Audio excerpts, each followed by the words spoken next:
Всем привет! Сегодня у нас расклад «Какое счастье к тебе идет?» И сами понимаете, да, расклады правдивые, поэтому не ждите, что миллиард долларов упадет. Будем смотреть реальные вещи без всяких фантазий за эфемерными этими, как его, счастьем, и это не сюда. Здесь смотрим правду.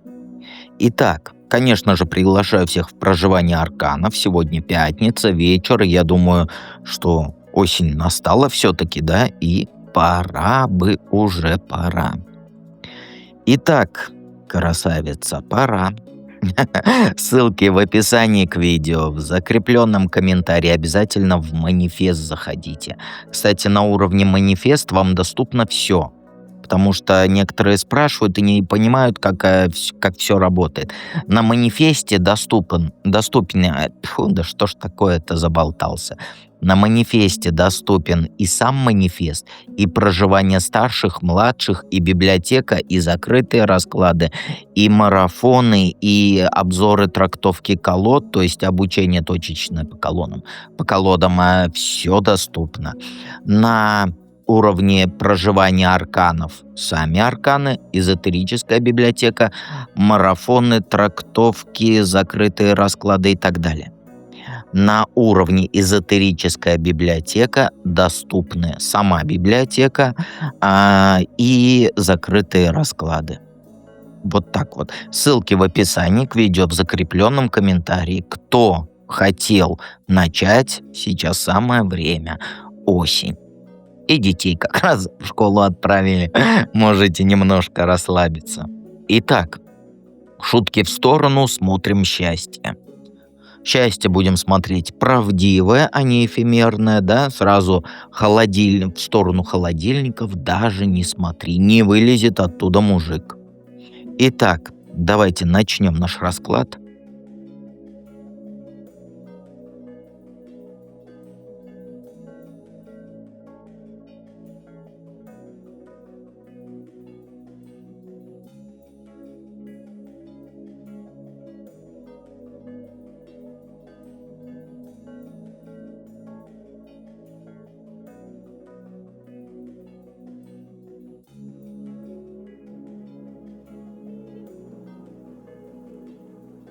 Единичка. Сегодня у нас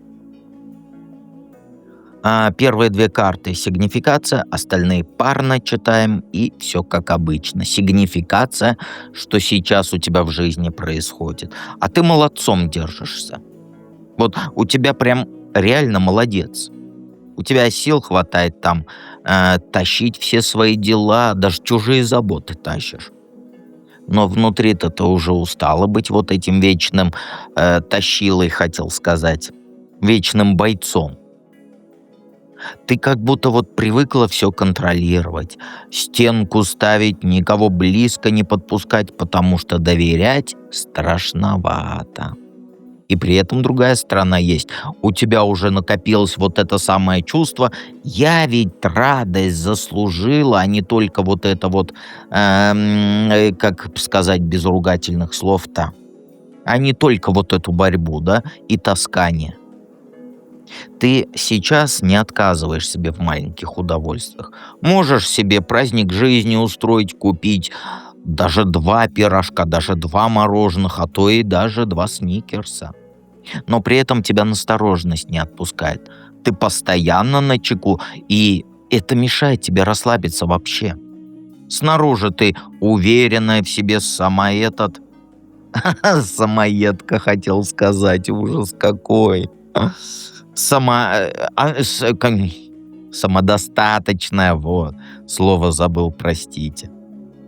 Самодостаточная, уверенная, которая может, как говорится, и коня на скаку, и в баню в горящую войти, и картошку деду всю скопать.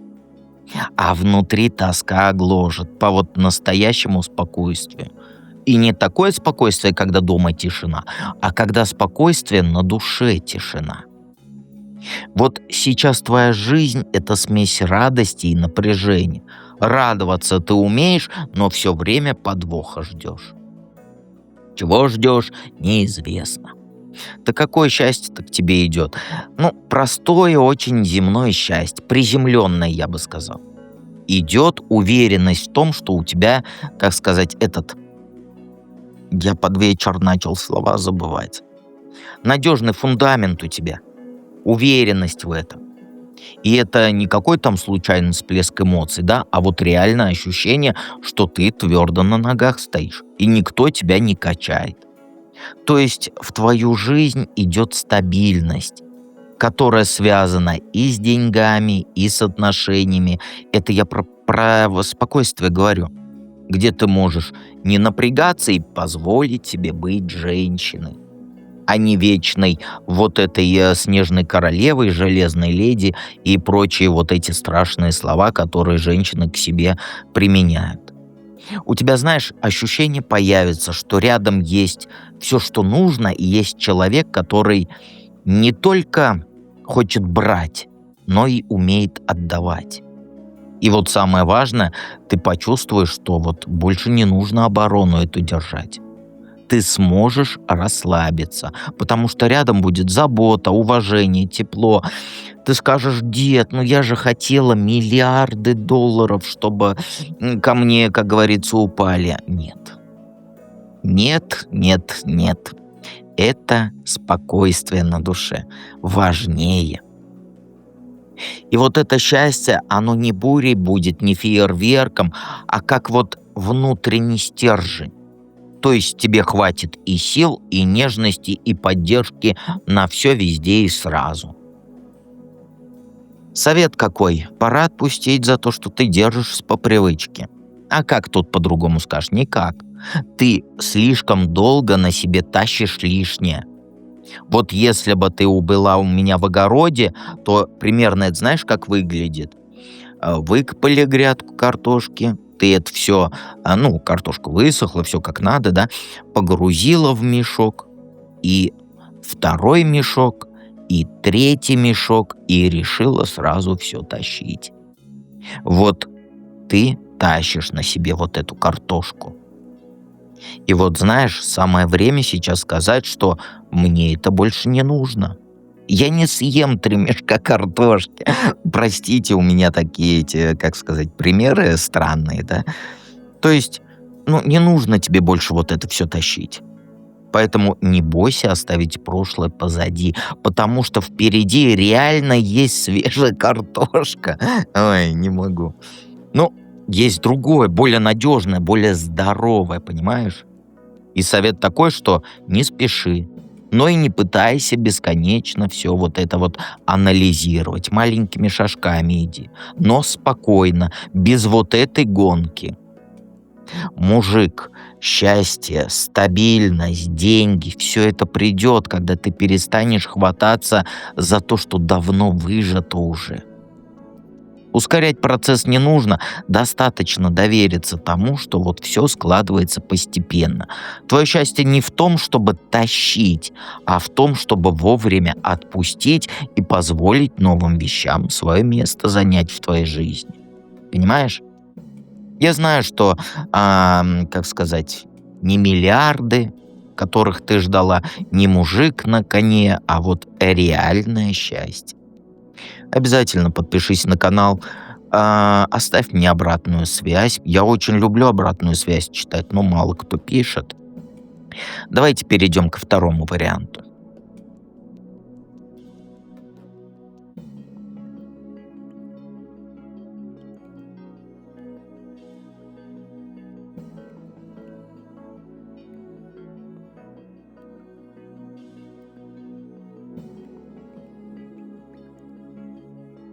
Двоечки. Что сейчас в твоей жизни происходит? Это сигнификация. У тебя сейчас, знаешь, где ты находишься? Когда вот многое внутри уже отболело.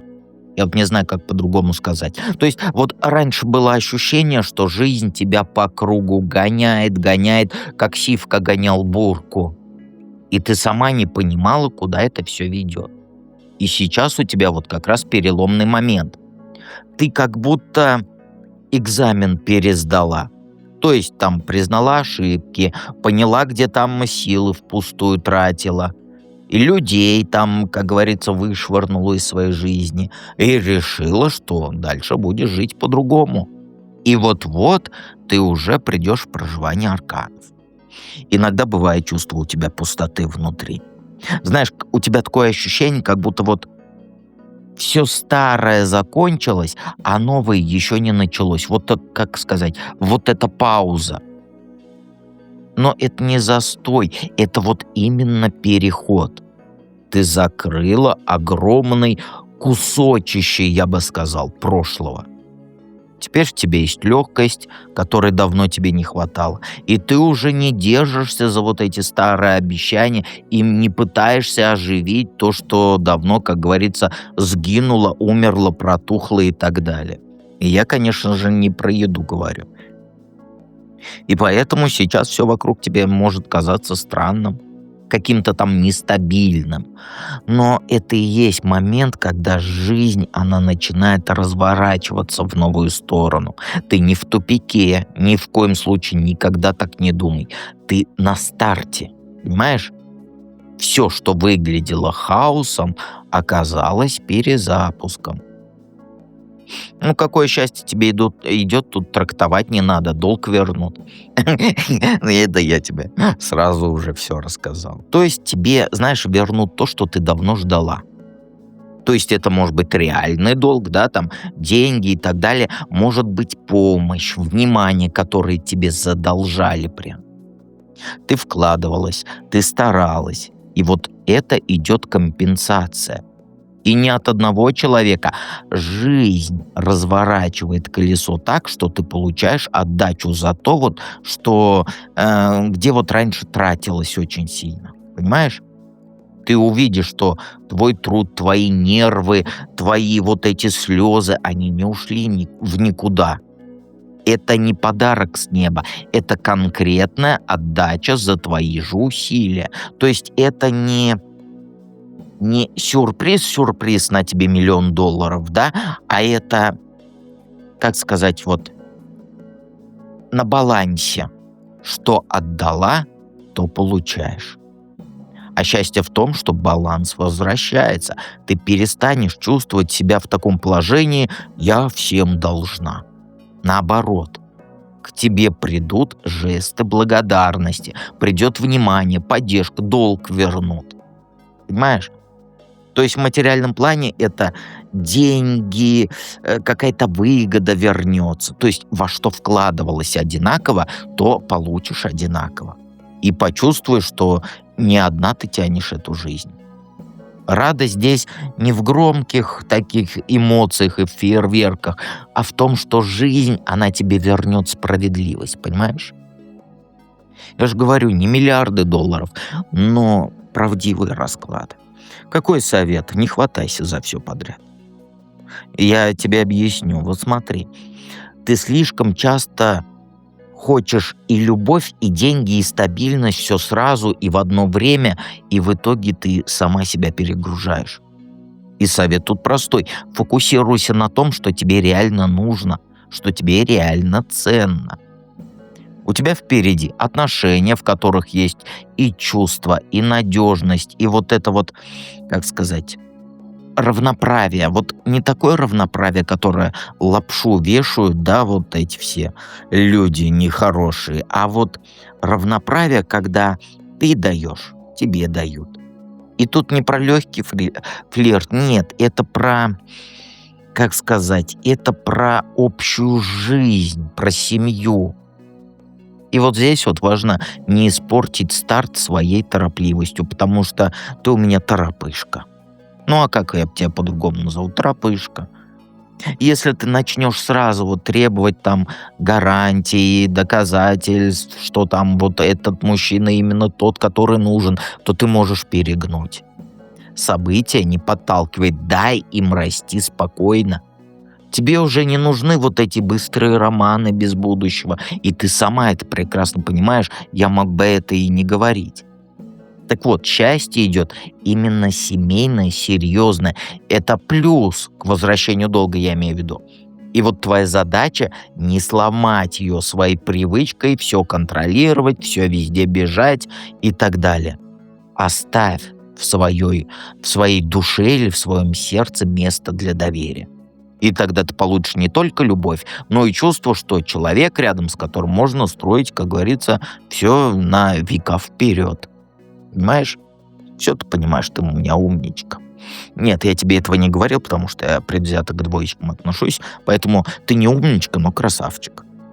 Итак, обязательно оставь обратную связь. И третий вариант.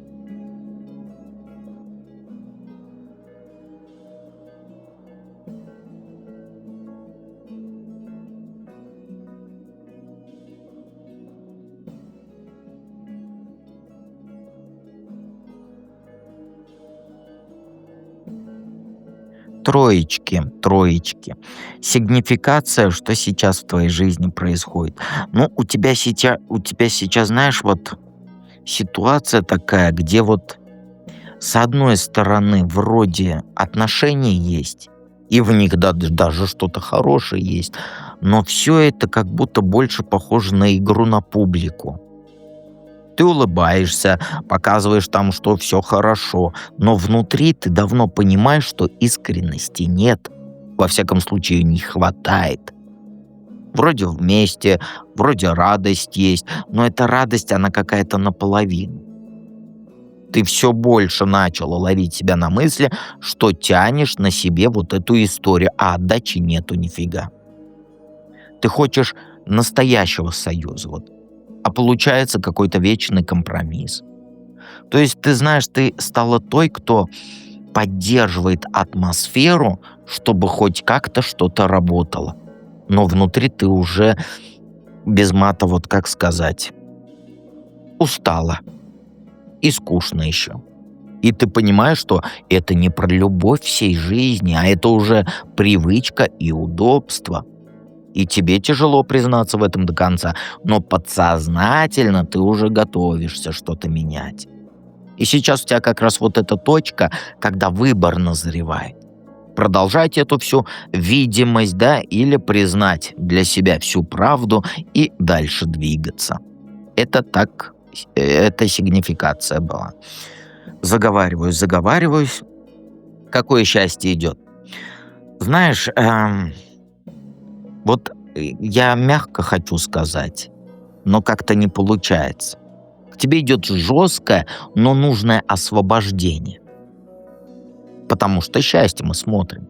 Мужчина, рядом с которым ты находишься, он тащит за собой свои слабости. И это на тебя влияет. Это зависимость.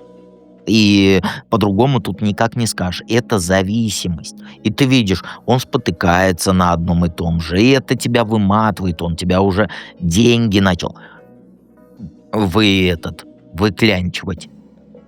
И произойдет вот как раз перелом, потому что мы все-таки счастье смотрим, а значит, он от дьявола избавится.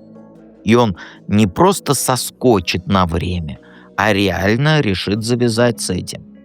И для него это будет борьба, но он, знаешь, возьмется серьезно, потому что иначе он все потеряет. А главное, что в его жизни есть, самое важное, я бы сказал, а не главное, это ты. А для тебя это счастье в том, что ты наконец-то увидишь не обещания какие-то, а действия. И это все даст ощущение, что ты не зря терпела, не зря пыталась до него достучаться.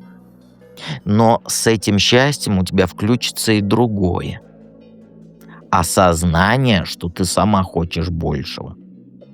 Ты получишь доказательство, что люди могут меняться, но вместе с этим ты поймешь, что у тебя нет желания больше тратить жизнь свою на того, кто вот только сейчас начинает взрослеть.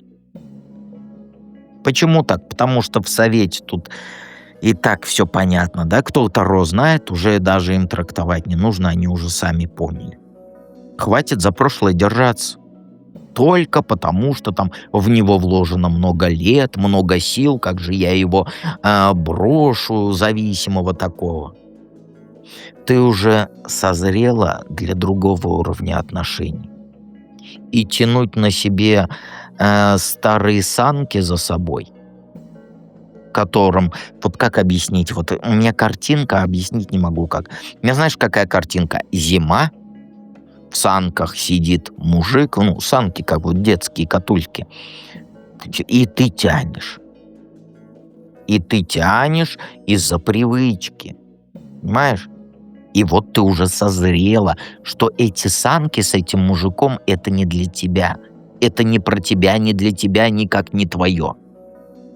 Потому что впереди человек, с которым, ну, у тебя появится, с которым ты и новые правила построишь.